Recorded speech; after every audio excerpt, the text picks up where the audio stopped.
Week number 10 in the second half of this season starts with an instant classic between Baltimore and Cincinnati.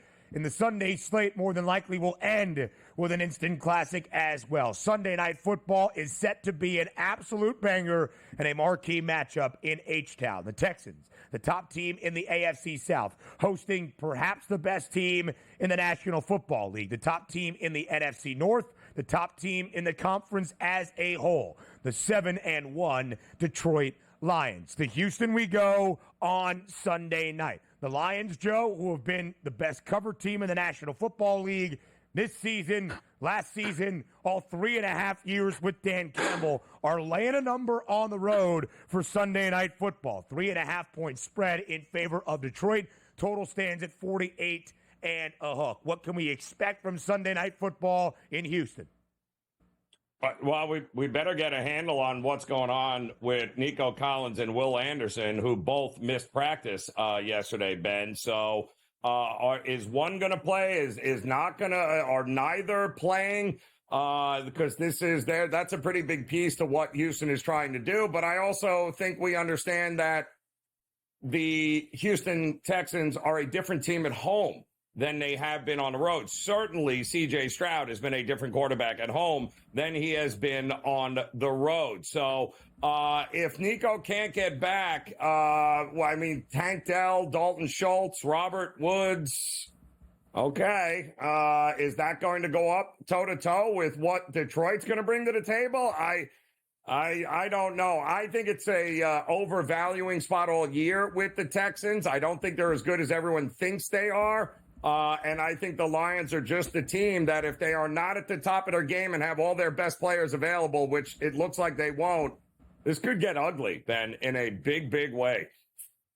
And, Joe, we saw that to an extent, right? Last time we saw the Houston Texans a week ago, yesterday, short week Thursday night game on the road, sure, against the New York Jets. But the Texans entered that game basically as a slight underdog, expected to keep pace with New York. They did in the opening half. By the time we reached the second half, they had no chance. The defense broke down against Aaron Rodgers in the Jets' passing attack, and that offense looked rather lifeless. Now, Joe Mixon has been sensational this year, a great offseason acquisition for Houston. Basically, every time he has been healthy, remained in a full game, he has had 100 scrimmage yards. He's probably the best offensive piece. We have not seen Nico Collins at practice yet for the Texans. Houston's in a fine spot. They're 6-3. They're above 500. They're only 3-5-1, though, against the spread this year. They've only been an underdog now twice this season after being a dog a ton early on last year with C.J. Stroud as a rookie and, of course, D'Amico Ryans in his rookie season as a head coach. But, Joe, anybody to stand in the way of the Detroit Lions right now might be facing an uphill battle. The Lions are 7-1. They have covered in all 7 games. They have been an underdog in they've been a favorite rather in 7 of the 8 games they have played this year. They are 44-18 now against the number with Dan Campbell as the head man in the Motor City. That is a cover percentage of 71%. No other team in the NFL, none of the 31 other organizations are even covering in 61% or more of their games, and the Lions are 10 percentage points above that at 71%. Joe, there's a conversation around Detroit. Are they the best team in the National Football League? They have the second best price to win a Super Bowl. I think they might put that on display on Sunday night. Because as a road favorite of more than a field goal, even against the short-handed Texans, if Detroit goes out there and covers once again, there will be little doubt. Yeah, well, there shouldn't be any doubt anyway. I mean, those numbers you just rattled off, man, are just absolutely unbelievable. And they're already, we know this year, Ben, those numbers aren't shocking the public. The public backs Detroit a lot. In fact, I believe already this year, 4-0 against the number when the public is all in on them. 14-2 when the public is in on them over the last 2 seasons. I mean, you look at it and you go, oh, it's a public dog. We don't want to go that. They're on the road. Yeah, no, I don't think so. All the Lions do is cover when the public backs them. So this is exactly the kind of pick that normally, Ben, if it was any other team, we'd be like, can't back them on the road as a favorite. Well, you can back Detroit on the road as a favorite and sleep well at night knowing there's a good chance it's going to cash for you. Again, the NFC North still a highly competitive division, but Detroit sits in first and with the best price at minus 210. The Vikings are 6-2. The Packers, who the Lions beat last week, are 6-3, but still right around that conversation. Joe, when you look at the Lions, a couple of weeks ago we saw them put up 52 points, and Jared Goff had 85 passing yards and 3 touchdowns. Jared Goff's efficiency, though, in the last few weeks has been otherworldly. I believe I looked this up. I'll double check on them. 12 incompletions, I think, in total in the last 4 to 5 weeks. It has been insane. And if the Texans aren't doing much offensively, a lot of the pressure falls on the defense. How are you going to look at the primetime props for Sunday Night Football? We see Goff at 225 and a hook right now. C.J. Stroud on the other side, who might be without a lot of his key offensive targets, Steph Diggs and Nico Collins at 230 and a hook. Yeah, this was almost made my list, Ben, later for alternate lines here, and I went with Jared Goff over 1.5 touchdown passes, given the fact that, I don't know, the Texans defense has allowed 19 passing touchdowns already this year, which is the most in the NFL, and Goff's already gone over that in 5 of his last 6. Yeah. So, and that's despite the fact they're not even asking them to throw games late because they've already blown the game wide open. So I would expect big games from guys like Jared Goff and Amon St. Brown in this one. Yeah, for sure, Joe. And when you look at this Houston Texans offense, again, Joe Mixon, in all 5 fully healthy games this year, at least 106 scrimmage yards. Should be able to get over that number of 82.5. But C.J. Stroud has had 2 of his worst career performances in the last 3 weeks. His least passing yards in a game, 86, 3 weeks ago against the Packers.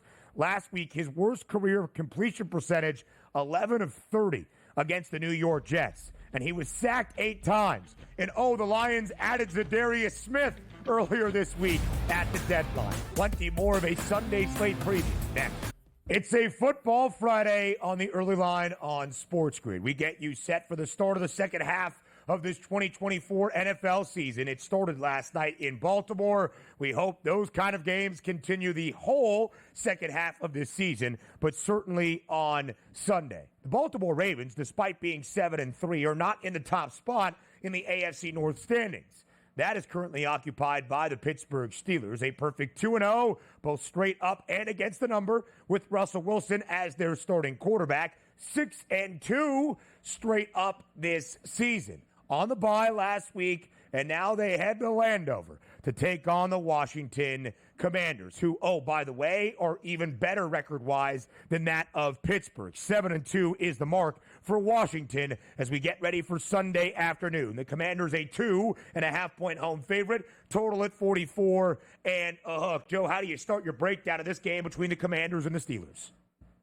Yeah, well, I started it, Ben, by immediately betting the over, which is going to go contrarian to what the public is going to want here, because the public's going to look at this Pittsburgh team coming off a bye. Pittsburgh on the road has been extremely good.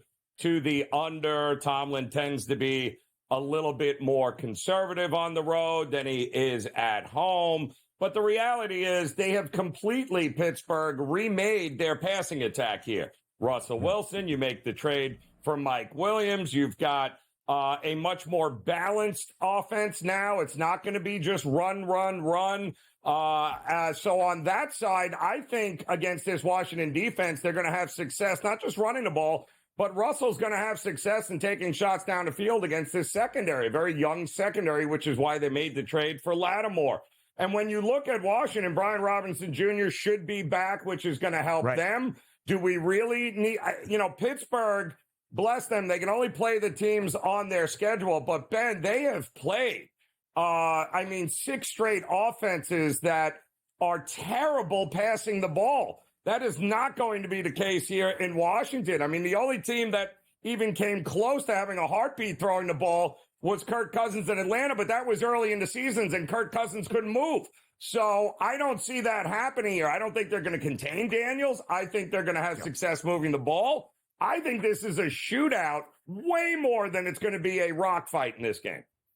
Joe, wouldn't you like to know that Pittsburgh is seeing their largest total of the year at 44 and a hook? Yes, a total of 44 and a half is the largest number for one of the two teams in this game, not necessarily for the Commanders, who have played multiple games with a total north of 50. Washington over in 6 of 9 games this year, 5 of their last 7, including last week against the Giants, who are not necessarily offensive juggernauts by any means. The Steelers over in 3 straight games. In fact, they have gone over in both of the games that Russell Wilson has started. Najee Harris has hit the century mark in all 3 of these consecutive overs as well. Joe, I actually thought the rushing attack might take a step back, inserting Russ as the starter and taking out Justin Fields. In fact, it has been quite the opposite. And these are two teams that are performing so much higher than even expectation. We know the Steelers each and every year, right? It's year number 18 under Mike Tomlin. It's not a surprise to see the Steelers above 500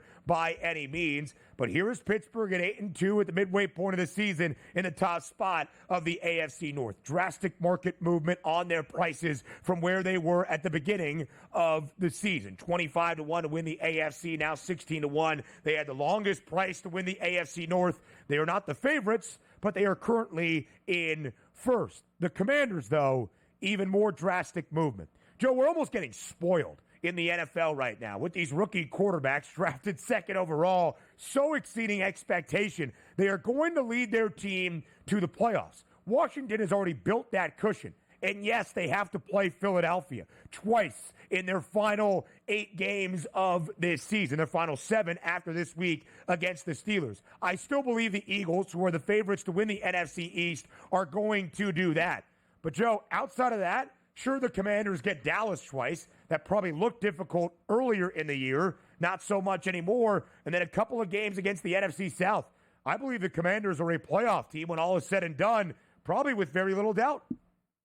Well, and they think they're a playoff team as well, Ben. I mean, you don't have to look much further than what they did by going to get Lattimore. So this is a team that is pushed all in on the 7-2 start to the season. And they've got all the teams that they need to beat in front of them. So kudos to the Commanders. Can't wait to see how it works out.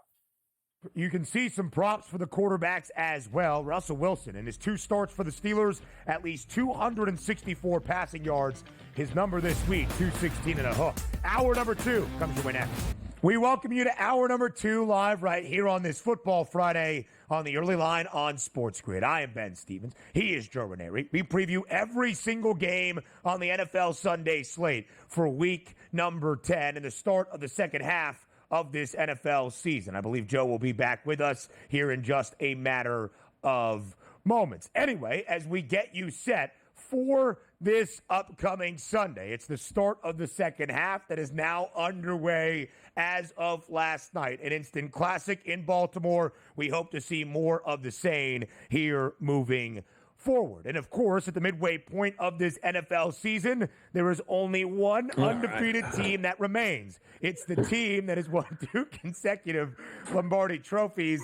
That is the Kansas City Chiefs. Man, this has been a fun Football Friday to start off each of our 2 hours to begin. The opening hour, chaotic. And here we are in hour number 2. Anyway, let's talk about the Chiefs, right? Perfect 8-0 to begin this season. Some have pointed to the lack of victory margin being overwhelmingly impressive. 6 of the 8 wins decided by a single score. A victory margin somewhere around a touchdown for the Chiefs in their opening half of this year. And here we are again with another touchdown spread plus in favor of Kansas City as they host the Denver Broncos in a divisional duel on Sunday in Arrowhead. Joe Ranieri back with us here on the Early Line. All right, Joe, so as we look at this game, KC 7.5-point favorite against the Broncos. If there has been one blemish, if you will, one hiccup on the resume of a perfect undefeated 2-time reigning Super Bowl champion Kansas City Chiefs team,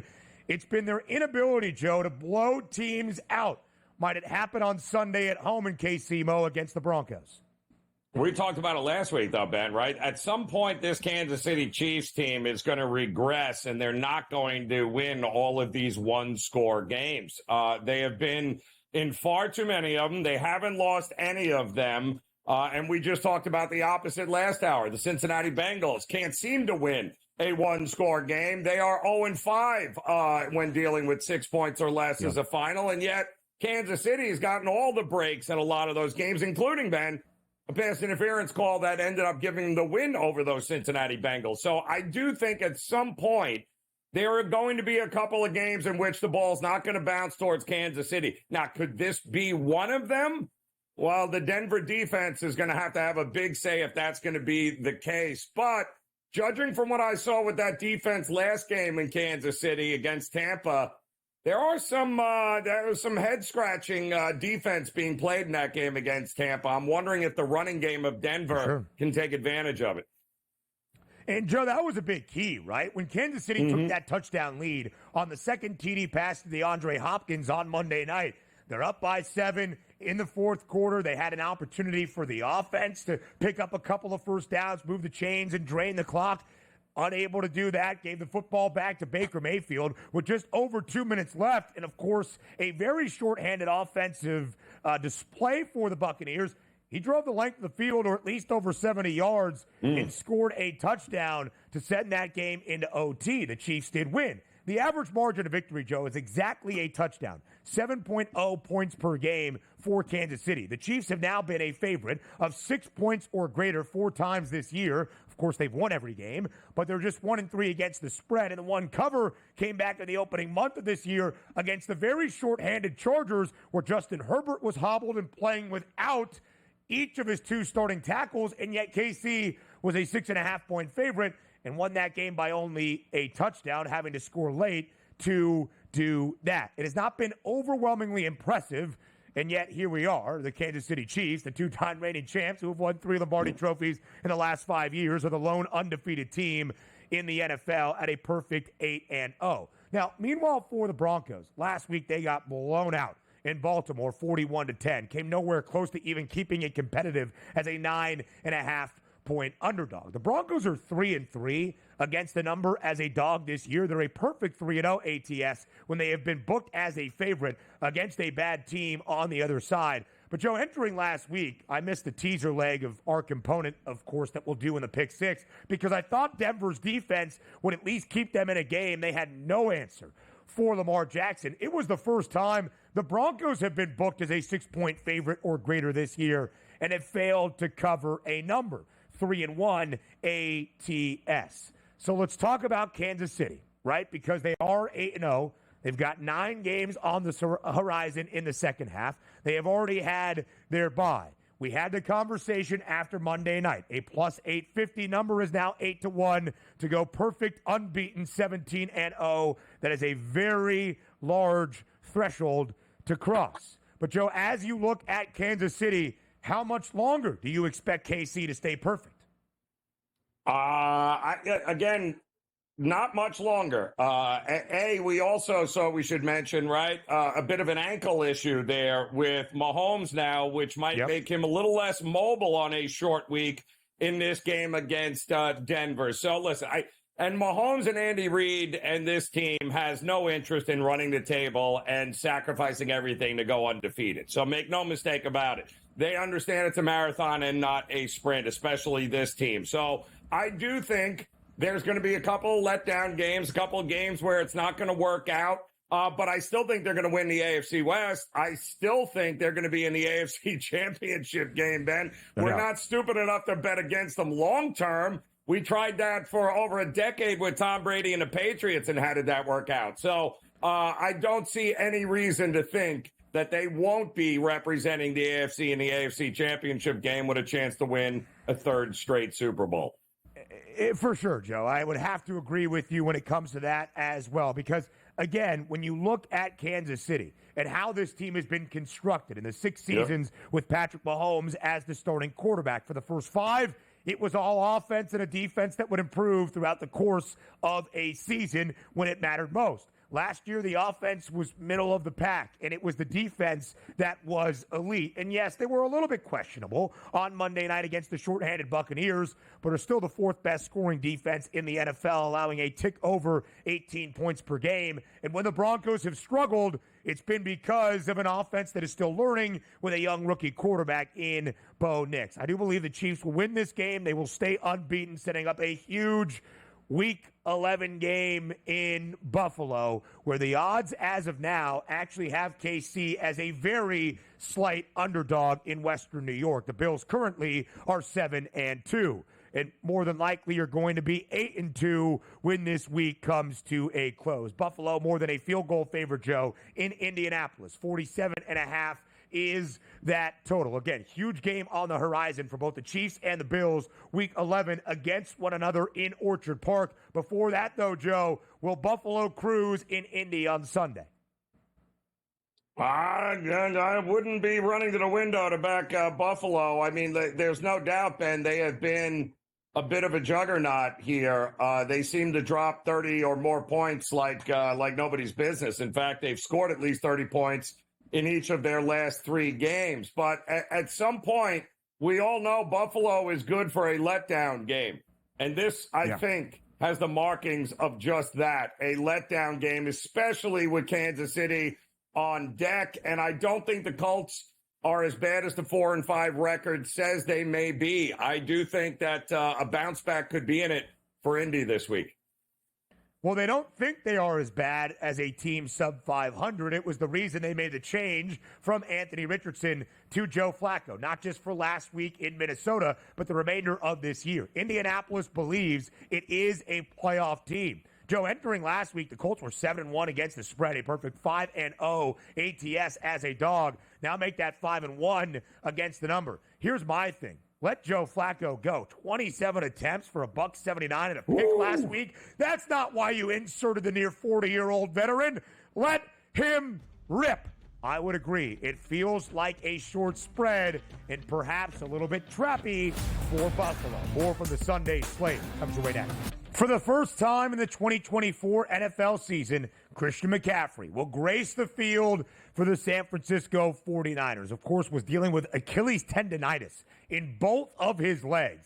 That just sounds painful and bad. He missed the opening 8 games of the year for San Francisco, but after the bye for the 49ers, he is back at practice, and Kyle Shanahan telling reporters yesterday that CMC is back, expected to make his season debut Sunday in Florida against the Buccaneers. Joe, the line earlier this week was 5.5 in favor of San Francisco. Updated on this Football Friday morning, it is now 6.5 in favor of the Niners. Running backs do not often move the market at all, long-term or short-term on a week-to-week basis in terms of a spread. Christian McCaffrey might be the only one that would move the spread a point. It is 6.5 now in favor of the 49ers. 50 and a hook is that total in Tampa. How do you see the game playing out between the 49ers and the Buccaneers? Not good for Tampa, I'll tell you that. Just thinking, but again, look at the injury reports. For the first time this season, Ben, I do think the Niners are about as healthy as they have been, including the ability to be able to get Christian McCaffrey back to make his season debut. Now, this is, if I'm not mistaken, Ben, the only thing is that this is going to be a early start for a West Coast team if you buy into something along those lines. However, I do think that they are going to get right. And we've seen this from the 49ers, right? This is a team that in the second half of seasons usually kicks it into another gear to the tune of an NFL best 23-4 in the second half of the season. That is weeks 10 through 18 since 2021. They get right. They get healthy. They figure it out. And then from week 10 on, they cruise. And unfortunately, I would love to have seen Tampa have their full complement, but even Baker Mayfield is on the questionable list as he is banged up beyond all heck too. So what happens if Kyle Trask has got to be the quarterback? This 5.5 feels like a gift if that's the case. So I just think it's going to be a whole lot of 49ers, and it's unfortunate for the Tampa Bay Bucks. 28 games for San Francisco, including Super Bowl 58 since the start of last year that the 49ers have been favored in every one. They are only 4-4 straight up this year and even 500 by the time they entered the bye and now the second half of this season. That is nowhere close to expectation for San Francisco. And yet, Joe, they have covered in all 4 games this year. They have gone over in all 4 wins they have had this season. And if you look at last year, after the bye for the 49ers, in a similar spot of the season, they had dropped 3 straight entering the bye after a perfect 5-0 start. They came out of the bye week 10, also in Florida against the Jacksonville Jaguars. Yep. So at that time, we're not the Jags of a 2-win team this year, but we're in pole position to win the AFC South and blitzed the Jaguars 34-3 on their way to winning 6 consecutive games with a healthy Christian McCaffrey. I'll talk about how many points I expect the Niners to put up against this banged-up Bucs team and a defense that will look to contain a San Francisco offense that, yes, Brandon Ayuk is not going to be here the remainder of this season for the 49ers, but elsewhere, they are about as healthy as you might expect. Health is going to be a huge component, Joe, of our next game, Sunday afternoon in Dallas. A great rivalry in the NFC East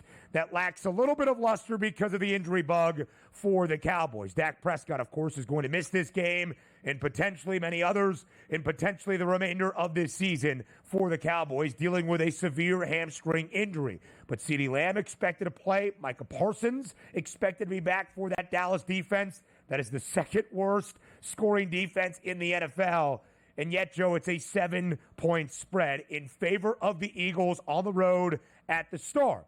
It should be easy for the Eagles. Philadelphia has resurrected their season. They have won 4 consecutive games despite their head coach, Nick Sirianni, trying to get in the way of that. Again, Joe, the theme is it should be easy for the Eagles. But a touchdown favorite on the road in a divisional duel. Just how easy might it be on Sunday at the Star? Well, yeah, I mean, sure, they should, right? But the Eagles should have covered last week, and they found an absolutely ridiculous way not to do so for backers there, Ben. But they should be fired up here to get Dallas. Don't forget, a team that embarrassed them in Dallas last year. Boy, that was embarrassing, that beatdown. But when you look at 0 for their last 6, I think, in Big D here. So Dallas, however, just 2-6 with a minus 66 scoring differential in 3 home games. Can you believe that? It always with Dallas was the other way around. Minus 66 scoring differential in their home games. This feels like the Saquon Barkley game, that he's going to be able to get what he wants, when he wants, and how he wants here. So you've got an Eagles team that has scored 93 points in their last 3. The offense starting to figure it out. That's not good news for a defense in Dallas that can't stop the run. A 4-game win streak for Philadelphia, but they have not covered twice. They were a touchdown favorite at least last week against Jacksonville in a game that was very close out of the bye against the Browns. Both of those games, though, at home. They absolutely hammered the Bengals as a short underdog on the road in Cincinnati. Hammered the Giants by 25 as well in MetLife. The Cowboys, Joe, had a 16-game regular season home win streak at home in Dallas entering this season. They are 0-3 both straight up and against the number at home this year with an average cover margin of minus 22.7. That is not good, and they are a hefty underdog in this game. They were a home dog against the Ravens when the Ravens started 0-2 and needed the game. That game only decided by 3 at the end. It was not even close. Baltimore had a 28-3 lead in that game. Again, it should be comfortable for Philadelphia. And more than likely, we're going to see Cooper Rush, who did have a 4-game win streak back in 2022 to keep the Cowboys season afloat for the injured Dak Prescott. I just don't see it being the case. If it is, though, some serious questions about the Eagles' overall outlook, the favorites in the NFC East, and now one of those 3 best prices to win the NFC, only behind Detroit and San Francisco. We continue to break down Sunday. Up next on The Early Line. Live right here on The Early Line, it's a Football Friday. We preview every game on the Week 10 Sunday slate to start off the second half of this year. An incredibly compelling game, if I do say so myself, in the desert between the Arizona Cardinals and the New York Jets. Again, the Jets did win short week Thursday night last week. They've had this mini bye to get healthy, to recuperate, to get Davante Adams on the same page with everybody, to let Jeff Ulbrich make his mark on this organization. And so the Jets, Joe, that are still in a large hole trying to make their way into the postseason, find themselves as a slight road favorite in Arizona against a Cardinals team that is the only team currently in the NFC West that has a winning record, riding a 3-game win streak. It is basically a pick'em, so tell everybody who wins on Sunday in Glendale, Arizona. I cannot believe I'm going to say this, but I said it last week, and I'll say it again. The Jets will beat Arizona this week. They will have the momentum. They saved the season with that win over the Texans last week, Ben, and we said there was no better spot to buy low in the Jets than that game. It wasn't going to get any lower. Here's your last chance. They ended up pulling it up. Now they've got extra rest, and now we've got a overvalued Arizona team who's riding a high, right? I mean, 2 nail-biter wins, and right. Congratulations. You beat the disinterested Bears.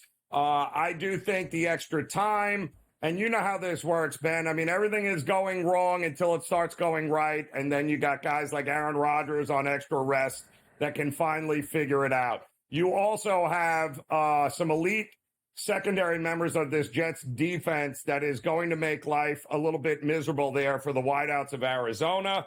They're also getting their starting safeties back from injury. You're not going to run on this Jets team, so I would look for the Jets to keep it rolling over. Listen, I like Arizona, but I don't like them in this spot, thinking that they're going to be rolling this team who's got a much better defense than Arizona does and more weapons offensively. So it's the Jets at a ridiculous price.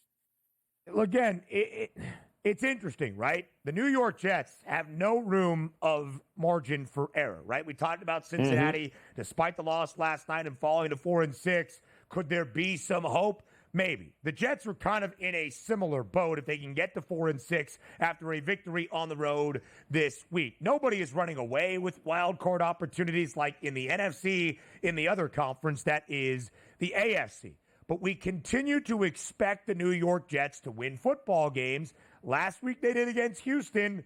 They have not often this year or since 2021 as a favorite. This will be game 16 as a favorite for the New York Jets in the last 3.5 seasons. They are just 8-7 straight up, 6-8-1 against the number. But this is a couple of cents of distinction on the money line. This is a pick'em price. This is the third time this year, Joe, the Arizona Cardinals have played in a game around a pick'em, a 1.5 spread or less on either side, either a slight favorite or a slight dog. All three have come in the desert, and the Cardinals have won all three. They have won 4 of their last 5. And Chad Ryland, the acquired kicker midway through this season, who was a 4th-round pick last year by New England, has delivered a game-winning field goal as time expires in 3 of the 4.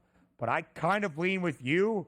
I don't love it. If you ask me to pick the winner, which is basically what we're doing, I would pick the New York Jets. Aaron Rodgers last week did not have to throw the football a ton against the Texans and had all 3 of his passing scores in that second half. 2 of them to Garrett Wilson. Davante Adams also fighting pay dirt for the first time in a Jets uniform. Joe, did they figure something out in those final 30 minutes last Thursday night against the Texans? Or are we still going to see some struggles offensively?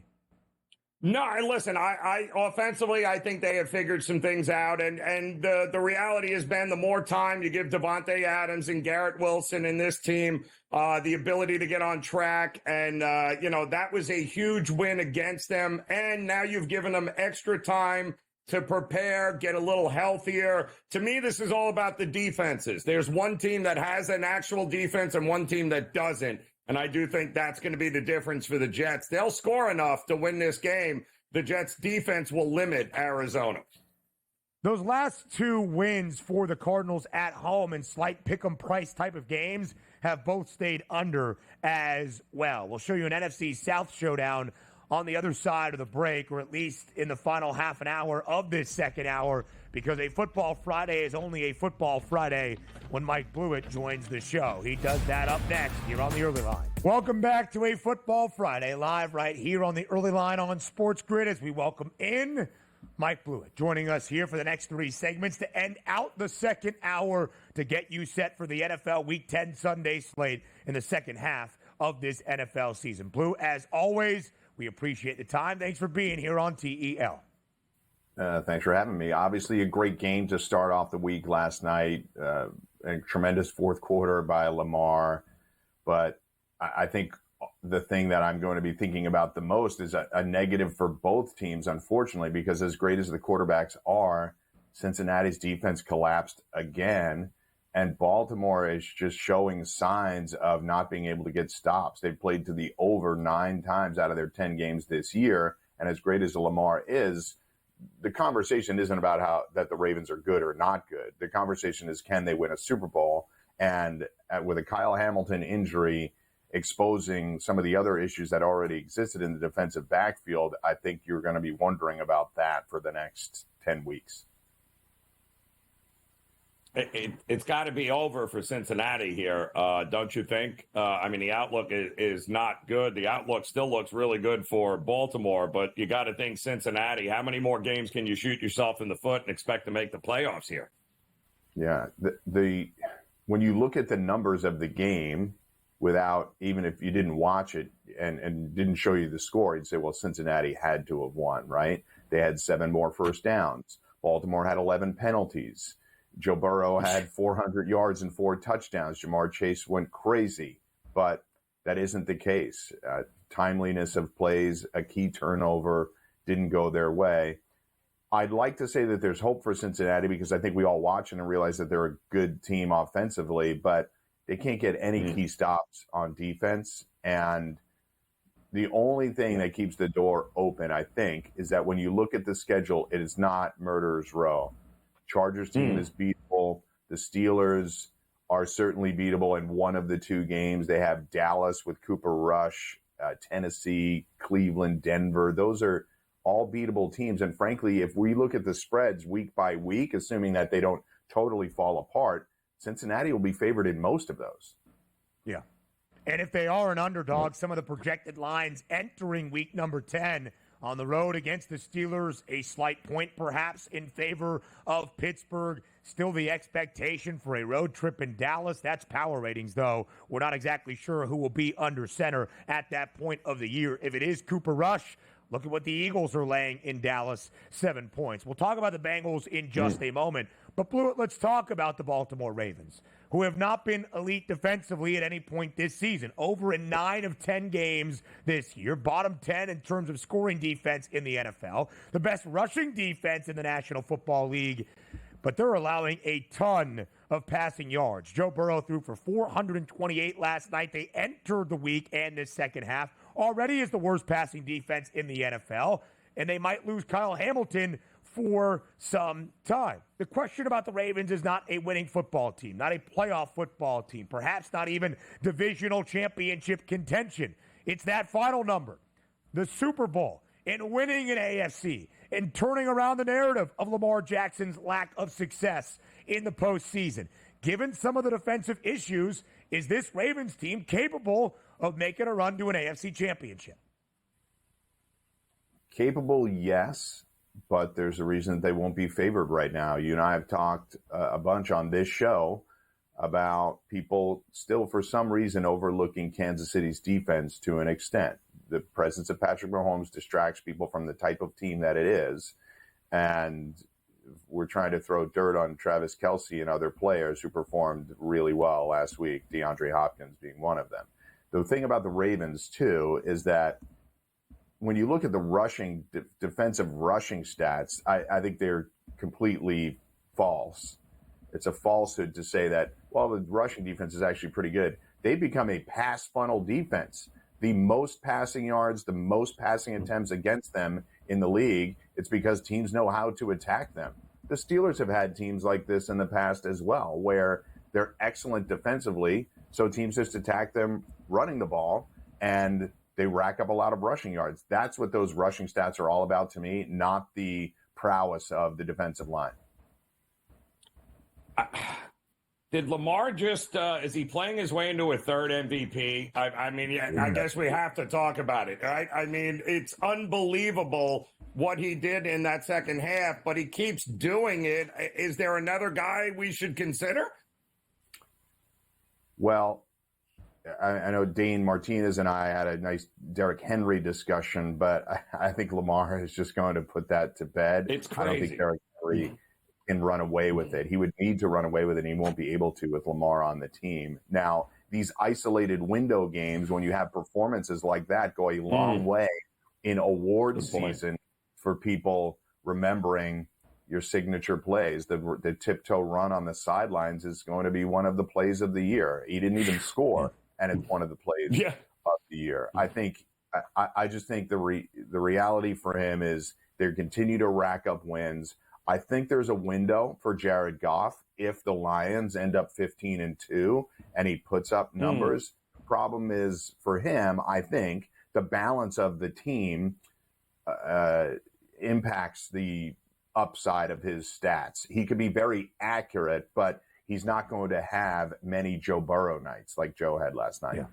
Right. Yeah, Joe Burrow would be in the conversation as well if the Bengals were sub 500 at 4-6. Lamar Jackson currently is the favorite to win his second consecutive MVP award. It would be his third hardware in the last 6 NFL seasons. Just outrageous. Blue, quickly on the Cincinnati Bengals before we look to the rest of the Sunday slate in week number 10. The playoff prices are not on the board right now, but since he did enter the second half as a slight postseason favorite at -114. You talked about the relative ease of schedule in the final 7 games for Cincy, but there is little to no margin of error. They have to at least win 5 of 7, if not 6 of 7. The updated win total for the Bengals is 8.5 to go over. That would be 5 victories in their final 7 contests. Is Cincinnati, with the defense that we saw struggle mightily last night, and allow Baltimore 4 consecutive touchdowns on its final 4 offensive possessions, is Cincinnati a team that can make a playoff run? Playoff run, I don't see it. I have faith. Yeah, I have Lou Anarumo. I have faith in him to potentially fix some things. I just think this is a personnel issue. They've lost a couple players over the years, Jesse Bates and other defensive leaders that got them to the Super Bowl and had them as a perennial playoff team. But I just think that outside of Trey Hendrickson, how many players on that defense are scaring you? They obviously have issues in the defensive backfield. Philly ran all over them. Joe and I watched it. Last night, they collapsed the second half.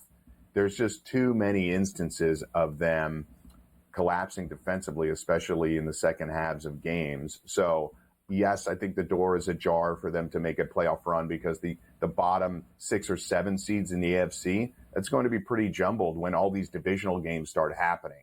The Steelers are the extreme example of having all the divisional games, but it is very backloaded in divisional games, and I think teams are going to get knocked off that we might not expect to lose certain games. The only good thing for Cincinnati is their 2 most difficult divisional games have already happened. They lost both by a combined 4 points. Joe said this earlier, Blue. If the Bengals do miss out on the postseason, they'll look back on a lot of things. The season opening loss to the New England Patriots and other squandered opportunities, no doubt. But they might look back on these 2 divisional games against the Ravens where they had a lead late and were unable to seal the deal, both in Week 5 at home against the Flock and, of course, last night on the road in Baltimore, unable to hold off Lamar Jackson despite a 2-touchdown lead in that third quarter. Blewitt is here with us as we run through the rest of the Sunday slate around week number 10 of this NFL season. The second half is now underway. Come back and join us on a Football Friday. A Football Friday continues live right here on the early line. 4 teams on the bye this week around the National Football League. That is the Green Bay Packers, Cleveland Browns, Seattle Seahawks, and the Las Vegas Raiders. So with 1 game on a Thursday, 1 more on a Monday, 12-game Sunday slate that starts early, Mike Blewitt, internationally. Here is my recommendation. Sleep. It's the weekend. Sleep in. Don't wake up early for this one. And we are sorry to the good people of Germany because Munich, oh boy, you get to see the Giants and the Panthers on Sunday. New York is a 6.5-point favorite with a total of 40.5. The Panthers have been an underdog in every single game since the start of last season. Blue, the Giants have been an underdog now in, let me do my quick math, 24 consecutive games. This will be the first time as a favorite, and they're laying near a touchdown. If you had to bet it, what would it be? And you can be quick if you want here. It feels like a hard under game. It's a little odd to have a total like that when a team is laying a touchdown. The Panthers are terrible against the number in the first half. They only cover games if they win. This is what they've done so far this year. They've only covered the games that they've won. It's hard for me to lay a touchdown when I think it's an under game. So I would recommend under and the Giants' first half number laying 3.5. Well, if you think that game's terrible, wait until you get a load of New Orleans taking on Atlanta. So we're no more Dennis Allen. And oftentimes we get the whole, improvement next game after you fired a coach, but they handed reins to an assistant, Darren Rizzi, who's never coached before. So, and quite honestly, who is Carr throwing the ball to here? I don't see how this is anything other than a bloodbath here, Blewitt. In other industries, you would call this the dead cat bounce, right? Everything is done, but maybe you get a little bit of some juice, as you said, the fired coach bounce. The only thing that gives me pause, Joe, is you and I have watched almost every Falcons game together this year, and their games are out of control. Like, what is happening? Special team touchdowns. There's another defensive touchdown, safeties. So these NFC South games in particular have been some of the wilder ones. But I just have to go with the gut here. Forget divisional home dogs. Maybe the Saints fight for the first half, but as you said, there's no weapons. They'd have to make this a Kamara game, a successful Kamara game. And I have the Saints under on this season. I'm not surprised at all at what has happened here. So it's kind of hard for me to back the Saints at this point. But the Falcons have been a funky team in terms of covering games. Yes, they certainly are. The Falcons have won 5 of their last 6. They're the only team in what we expected to be maybe one of the weaker divisions, the NFC South, that is above 500. They are more than a $800 favorite. It's like minus 1,000 now in Atlanta to win the NFC South. It's partly because they are 6-3, and also just because the rest of the division is not very good. The Falcons have covered in their last 4 wins, including 2 on the road against divisional teams, the Bucs and the Panthers, and it's not like the Saints are much better at this moment on a 7-game skid. Blue, we're not entirely sure who is going to start for the Titans at quarterback on Sunday, trending toward Will Levis. Okay, the Chargers more than a touchdown favorite at home in Los Angeles, total 38.5. LA is 5-3, and they have gone under in 7 of 8 games. We know the recipe of success for this Bolts team. How do you see Sunday in SoFi playing out? Yeah, 9 of the last 10, Chargers to the under. We have a Tennessee team that is 2-8 against the number in their last 10. Only covered the 2 games this year. This is another game. The only problem I have with this one, I feel very confident that the Chargers are going to win it. I don't care if Will Levis plays or Mason Rudolph plays or if they both play at the same time. I feel good about the Chargers getting this win. The Chargers play to a lot of unders. We know this. And if you're playing to an under 40, can you lay a touchdown? That's where it gets tricky for this game. Under 38.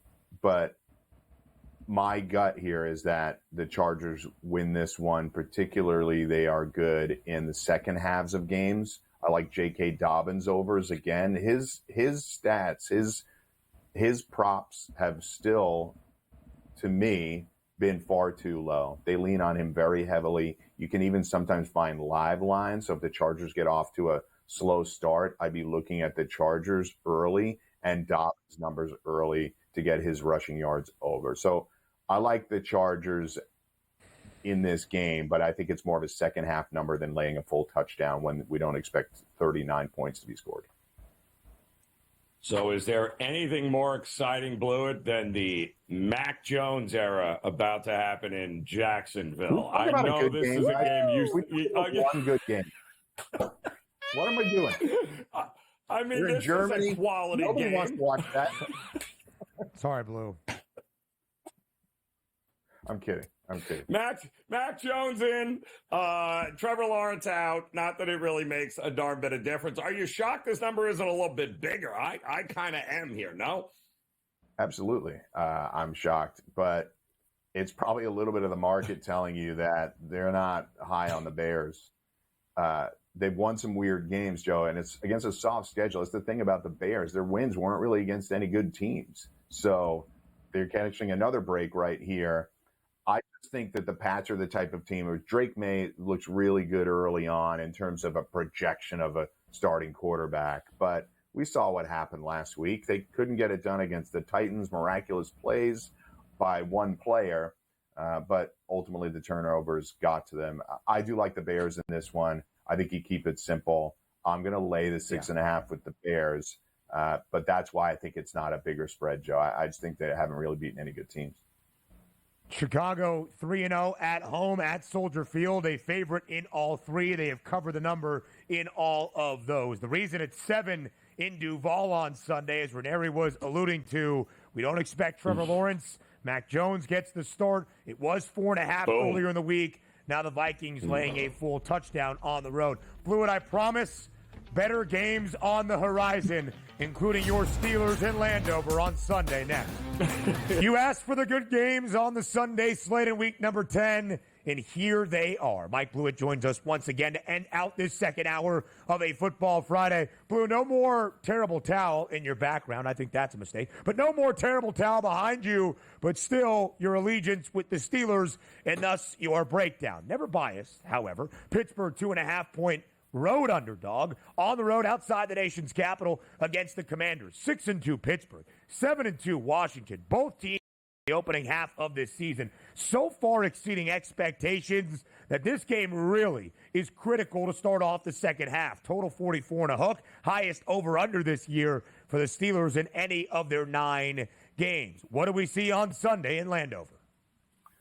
So interestingly, as a fan, I was looking towards this beginning of the season for the Steelers before their bye, and I was like, if they can just get to 7-2 or 6-3, that will at least put them in a position with the onslaught of games, divisional games that they're going to have coming up, put them in a good position. So 6-2, I can't really complain about. They've only lost the 2 games by field goals as well. But I think what's fascinating about this matchup is this could conceivably, we've had some really nice wins for both teams, but neither of them have beat a team that currently has high expectations. The Commanders played the Ravens well, but they lost that football game. The Steelers really haven't beat anybody that scares you to date. So this is the first time it's kind of a prove-it game for both teams. I think the number makes a ton of sense at 2.5 and 44.5. I think that's where you're at. I think the key here, it's been the key for everybody so far, is the Steelers' defensive line, which is lauded, rightfully so. Can they actually contain Daniels, keep him in the pocket? That's going to be really important because he's been such a playmaker to that effect. And is the Russell Wilson momentum, for all the doubters out there, there's been some positive momentum. Can that continue? And can the Steelers punch it in? Their biggest problem as a team right now, as far as I'm concerned, is their inability to score touchdowns. They get off to these slow starts. Boswell's a good kicker, so they rely on him. But when you have explosive teams that you're playing against, like the Commanders, can the Steelers actually punch the ball in the end zone? I think that's the thing I'm fascinated the most about. The weakness of the Commanders, I think most would agree, is their defensive backfield. They have now added Marshawn Lattimore. How quickly does he get infused into the defense to stop opposing offenses? I think this is the best game, really, on the slate. I'm clearly heavily invested in it, but I would lean to the Commanders in this one. Home front. Steelers still have not shown the ability to punch the ball in the end zone enough for me to take them on the road. Yeah, I like the over too, believe it or not, there, Blewitt. I think points are coming with these two teams. I also think points are coming at least from one team Sunday night with the Texans and Detroit. I think this is a great prop game if you want to dive into it. But you still have a home team leading their division, getting over a field goal. But why are we stepping in front of the Detroit train right now? Are we? Hell no. I'm not doing that. Yeah. Amon-Ra St. Brown at 65.5 yards. Sam Laporta at 32.5 yards. I know we talked earlier about how Goff does not necessarily have these explosive games, but if you're attacking the Texans right now, wouldn't you try to do it through the air? I think that's the way they come out. That's the best thing about Detroit is that they can beat you in so many different ways. Goff is 25th in the league in passing attempts. We were talking about that earlier. He doesn't have the ability to put that up. But when he has done it, when he has put the ball in the air, it's been very accurate, and they've been explosive when they need to be. So I'm with you, Joe. I think you look at some props, and I'm not stepping in front of Detroit. It's okay to bet into teams until they lose, and I think Detroit is one of those. Detroit has covered in all 7 victories this year, 44-18 against the number with Dan Campbell as the Lions head coach. Blewitt, quickly here, let's go to Sunday in Tampa. In the last 40 seconds of this segment, Christian McCaffrey makes his season debut, and the Niners are now a 6.5-point favorite against the shorthanded Bucs. Will San Francisco roll out of the bye? It's a lot of points to be laying on the road, so I'm going to take the points here. I don't like to say one team wins, the other team covers. I think the Niners are the better football team when everybody's healthy, but we kind of have to see somebody play first before we declare them healthy, right? I'll take the points here, hold my nose to do it. I like the Niners to win the football game. Tampa is 3-3 against the number as a dog this season. Mike Blewitt, we appreciate the time. Have a lovely weekend. Thank you for being here on a Football Friday. We'll see you Sunday on NFL Football In-Game Live Game Day. Hour number 3 of the early line. It's up next.